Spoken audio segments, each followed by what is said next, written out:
નમસ્કાર વિદ્યાર્થી મિત્રો, વેદ ડિજિટલ એજ્યુકેશનમાં આપ સર્વ વિદ્યાર્થી મિત્રોનું હાર્દિક સ્વાગત છે। વિદ્યાર્થી મિત્રો, આપણે પ્રશ્નપત્ર 1 વિશે વાત કરતા હતા, જેમાં આપણે સેક્શન A, B અને C વિશે આપણે વાત કરી ગયા। આજે આપણે વાત કરવાની છે પ્રશ્નપત્ર 1ની અંદર સેક્શન D વિશે, કે જે ખૂબ જ મહત્વનો વિભાગ છે, એના વિશે આપણે આજે વાત કરવાની છે। તો વિભાગ ડી ની અંદર આપણને ખ્યાલ છે કે 3 ગુણના પ્રશ્નો અહીંયા પૂછાય છે। સૂચના કઈ આ મુજબ હોય છે, નીચે આપેલા પ્રશ્નોના માંગ્યા મુજબ ઉત્તર લખો અને દરેકે દરેક પ્રશ્નના 3 ગુણ જોવા મળે છે। તો આ જે વિભાગ ડી છે એની અંદર કઈ રીતના પ્રશ્નો જે છે એ પૂછાય છે અને મોસ્ટ આઈએમપી જે સવાલ છે એની વાત કરીએ આપણે। તો સવાલ છે, આકૃતિ અને આલેખ દોરતી વખતે ધ્યાનમાં રાખવાની બાબતો। ખાસ જોજો મિત્રો, શું કીધું અહીંયા? આકૃતિ અને આલેખની વાત કરી છે। અહીંયા આકૃતિ દોરો અથવા કે આલેખ દોરો તો કઈ કઈ બાબતો છે જે ખૂબ જ ધ્યાનમાં રાખવી જોઈએ। તો આપણે આના માટે જ્યારે આપણે આ સવાલ સમજાવેલો ત્યારે જ આપણે માહિતી આપી હતી કે જ્યારે પણ પરીક્ષામાં આકૃતિ કે આલેખ દોરતી વખતે ધ્યાનમાં રાખવાની બાબત પૂછે તો જવાબ રાખવાનો છે ફોરાચોસ। આના આધારે આપણે આખો જવાબ તૈયાર કરવાનો છે। એટલે કે ફોરા એટલે કે 4 પોઈન્ટ એના આવશે ને ચોસના 2 પોઈન્ટ એટલે કે કુલ 6 પોઈન્ટ અહીંયા આપણે રજૂ કરવાના છે। તો સૌથી પહેલાં તો આકૃતિ અને આલેખ વિશે થોડી ઘણી માહિતી લખવાની પરીક્ષાની અંદર। ત્યારબાદ આપણે એની જે ધ્યાનમાં રાખવાની બાબતો છે એના વિશે લખવાનું, એક પછી એક પોઈન્ટ સમજાવતા જવાનું છે અને એના વિશે માહિતી રજૂ કરતી જવાની, અને માહિતી એવી રીતે રજૂ કરવાની કે જે પરીક્ષાની અંદર પેપર ચેક કરનાર છે કે આપણા જે વિષય શિક્ષકો અથવા કોઈ પણ શિક્ષક જે આપણા પેપર ચેક કરવાના છે તેને એવું લાગે કે નહીં, આ જે વિદ્યાર્થી છે એને પૂરેપૂરી માહિતી આવડે છે, એને પૂરેપૂરી આ જે સવાલ પૂછાણો છે એની દરેક પ્રકારની માહિતી એ વિદ્યાર્થી પાસે છે, એવી રીતે સરસ રીતે આપણે એની રજૂઆત કરવાની છે। તમે જોઈ શકો છો કે કઈ રીતે એનો જવાબ લખવો। આપણને ખબર છે કે બંનેના સ્કેલ માપ સરખા હોવા જોઈએ, આપણે એની પસંદગી યોગ્ય કરવાની છે, જે પણ માહિતી લખો એકદમ સ્પષ્ટ હોવી જોઈએ, સચોટ હોવી જોઈએ, જ્યાંથી આપણે માહિતી પ્રાપ્ત કરીએ છીએ એ માહિતીના જે સ્ત્રોત છે એ સ્ત્રોત વિશ્વસનીય હોવા જોઈએ। આ દરેક પ્રકારની માહિતી આપણે અહીંયા લખવાની હોય છે। તો આમ કુલ મળીને આ જે પ્રશ્ન પૂછે છે 3 માર્કની અંદર, એની અંદર આપણે 6 પોઈન્ટ રજૂ કરવાના હોય છે। ત્યાર પછીનો સવાલ આવે છે કે અભ્યાસ કરવામાં ઇન્ટરનેટ ટેકનોલોજીના ઉપયોગ સમજાવો। હવે અહીંયા ટેકનોલોજી પૂછી છે, પણ કઈ ટેકનોલોજી છે? ઇન્ટરનેટ। તો ઇન્ટરનેટનો ઉપયોગ દ્વારા આજે આપણો અભ્યાસ છે કઈ રીતે સરળ બને એના વિશે વાત કરવાની છે। હવે આપણને ખ્યાલ છે કે ઇન્ટરનેટની અંદર આપણે તાત્કાલિક ધોરણે કોઈ માહિતી મેળવવી હોય તો આપણે મેળવી શકીએ। ટ્યુટોરિયલ જેવો, એટલે કે જાતે આપણને એવું લાગે કે લાઈવ ભણાવી રહ્યા છે, આપણને આપણી સામે શિક્ષક ઊભા છે અને આપણને ભણાવી રહ્યા છે તેવો અનુભવ થતો હોય તો આ બધી વસ્તુ આપણે ઇન્ટરનેટના માધ્યમ દ્વારા પ્રાપ્ત કરી શકીએ, જેની અંદર આપણે ઓપન એક્સેસ લિંક પર ક્લિક કરીને માહિતી મેળવી શકીએ છીએ। તાત્કાલિક ધોરણે કોઈ માહિતી મેળવવી હોય, તાત્કાલિક ધોરણે કોઈ શિક્ષણ પ્રાપ્ત કરવું હોય તો પણ ઇન્ટરનેટ દ્વારા આપણે પ્રાપ્ત કરી શકીએ।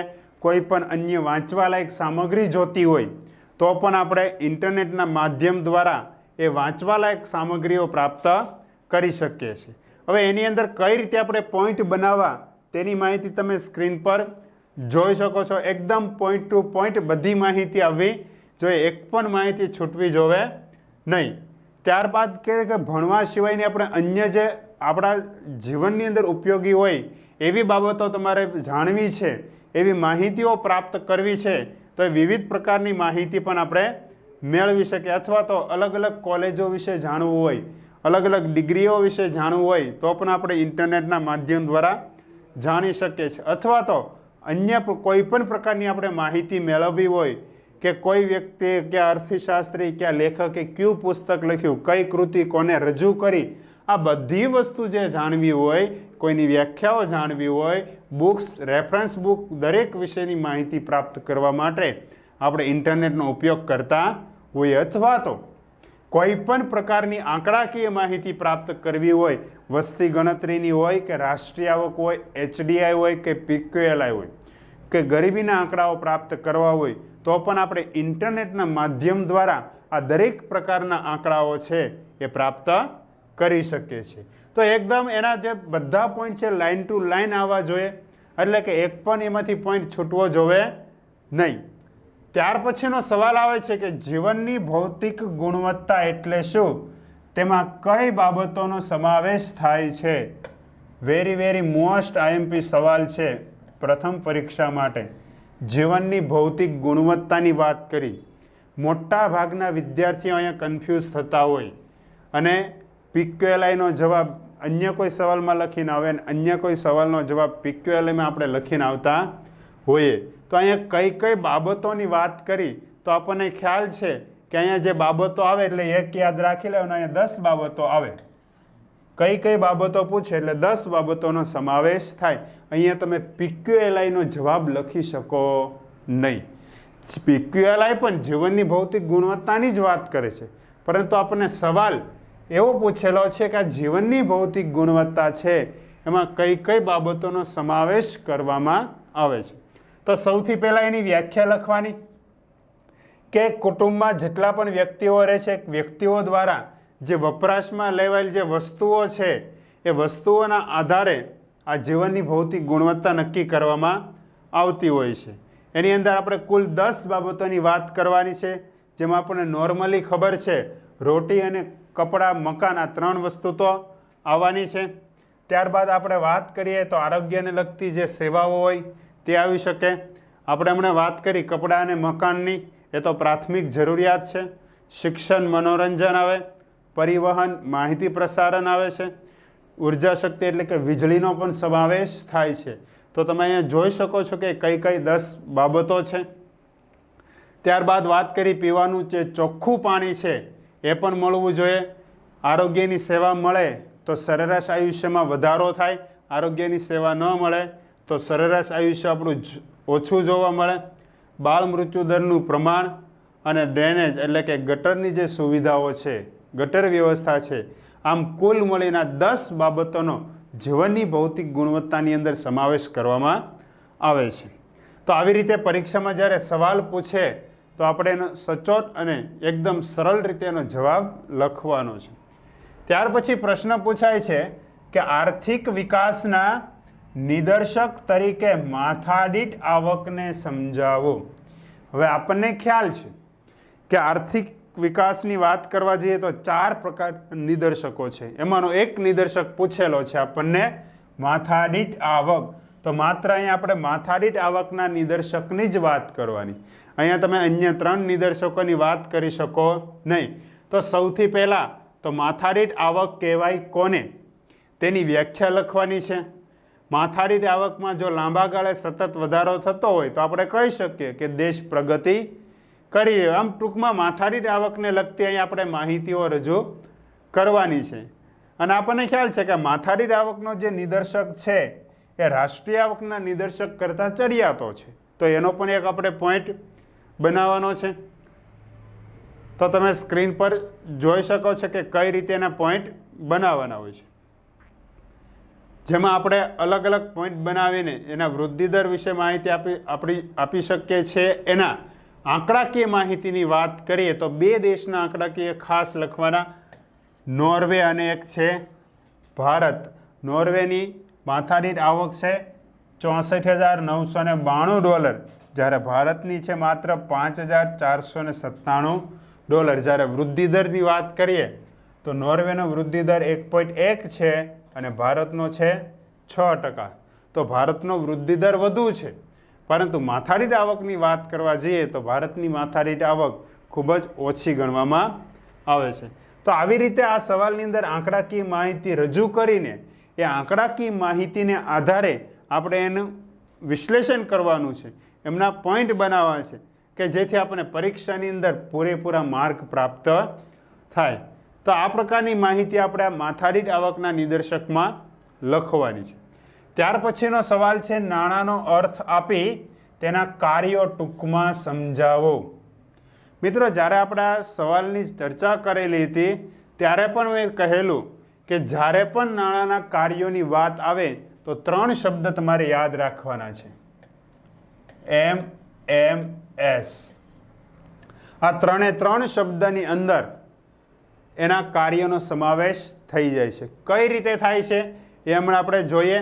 તો સૌથી પહેલાં આવો કોઈ પ્રશ્ન પરીક્ષામાં આવે એટલે સૌથી પહેલાં તેની વ્યાખ્યા લખવાની છે કે નાણું કહેવાય કોને. એમાં પ્રોફેસર માર્શલે પણ વ્યાખ્યા આપેલી છે. જો તમને આવડતી હોય તો એ તમે લખી શકો છો. આપણે એના કાર્યોની વાત કરીએ તો આપણને ખ્યાલ છે ને મુખ્ય 3 જ કાર્યો છે. માધ્યમ, મીડિયમ તરીકેનું કાર્ય એટલે કે આપણો એક એમ આવી ગયો, માધ્યમની અંદર એક એમ આવી જાય છે. બીજું છે સંગ્રહ તરીકેનું એટલે કે સ્ટોરેજ, જેમાં આપણે વાત કરીએ તો એસની વાત આવી જાય છે. અને માપદંડની વાત કરી છે, માપનની વાત કરી તો મેજર, એટલે કે 3 કાર્યનો અહીંયા સમાવેશ થાય છે. અહીંયા બને છે MSM, પરંતુ આ કાર્યો છે, કોઈ પ્રક્રિયા છે નહીં. તો આપણે એને યાદ રહે એ રીતે લખવાનું છે.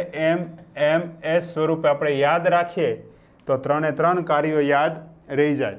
કે આપણને ખબર કે જ્યારે મર્યાદા ઉદ્ભવી ત્યારે એના માધ્યમનું સંગ્રહ અને માપદંડ તરીકે ખૂબ જ મુશ્કેલીનું સર્જન થયું. હવે એ મુશ્કેલી નાણાંનું ઉદ્ભવ થવાને કારણે એ મુશ્કેલી અહીંયા જોઈ શકાતી નથી, એનું નિવારણ આવી ગયું છે. તો કઈ રીતે પોઈન્ટ બનાવવા તે તમે જોઈ શકો છો. એકદમ સિમ્પલ રીતે પોઈન્ટ બને, સરળ રીતે બને અને યાદ રાખવા પણ એકદમ સરળ છે. બીજું છે સંગ્રહ તરીકેનું. ત્યારબાદ છે માપદંડ તરીકેના નાણાંના કાર્યની વાત કરી છે. વિનિમય સરળ બની ગયો છે, એના મૂલ્ય યાદ રાખવા સરળ થઈ ગયા છે.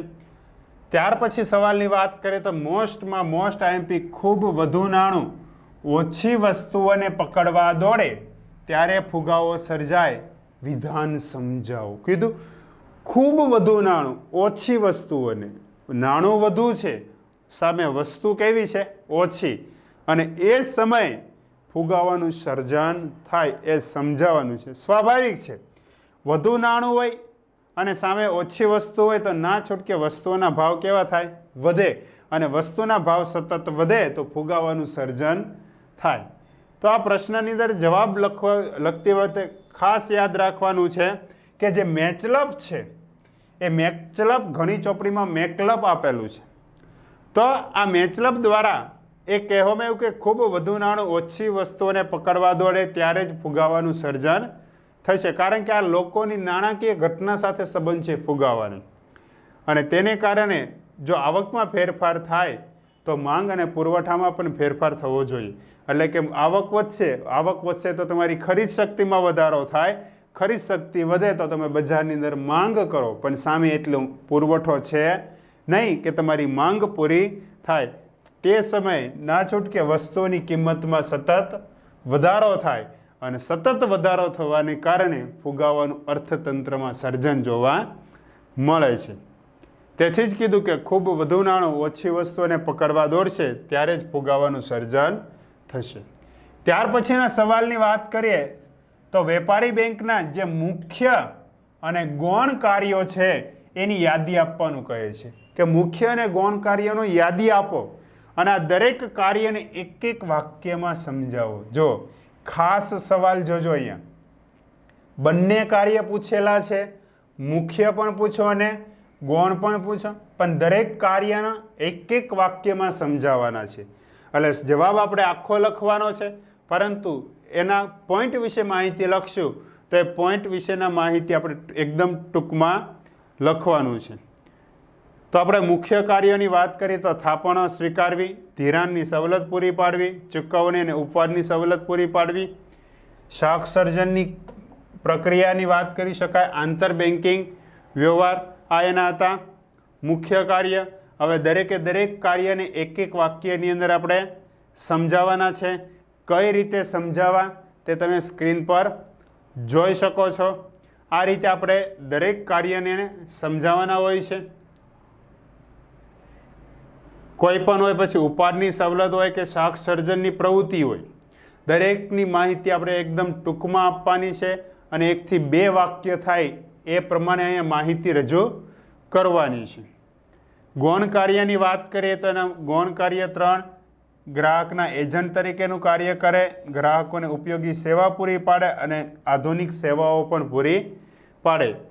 તો જેવી રીતે આપણે એના મુખ્ય કાર્ય સમજાવ્યા તેવી જ રીતે 1 કે 2 વાક્યની અંદર તેના આપણે ગૌણ કાર્ય પણ સમજાવવાના છે કે જેથી આપણે ઓછા સમયની અંદર આખો સવાલનો જવાબ આપણે લખી શકીએ અને આપણને પૂરેપૂરા માર્ક પ્રાપ્ત થાય. ત્યાર પછી કીધું કે મધ્યસ્થ બેંકના પરિમાણાત્મક અને ગુણાત્મક સાધનોની યાદી આપી દરેકને એક વાક્યમાં. હમણાં જેવો સવાલ જોયો એવો જ સવાલ છે. અહીંયા મધ્યસ્થ બેંકની વાત કરી કે મધ્યસ્થ બેંક દ્વારા જેના પરિમાણાત્મક અને ગુણાત્મક સાધનો છે એની આખી યાદી આપો અને એક વાક્યમાં સમજાવો. તો અહીંયા આપણે પરિમાણાત્મક અને ગુણાત્મક જે સાધનો છે એના વિશે વાત કરવાની છે.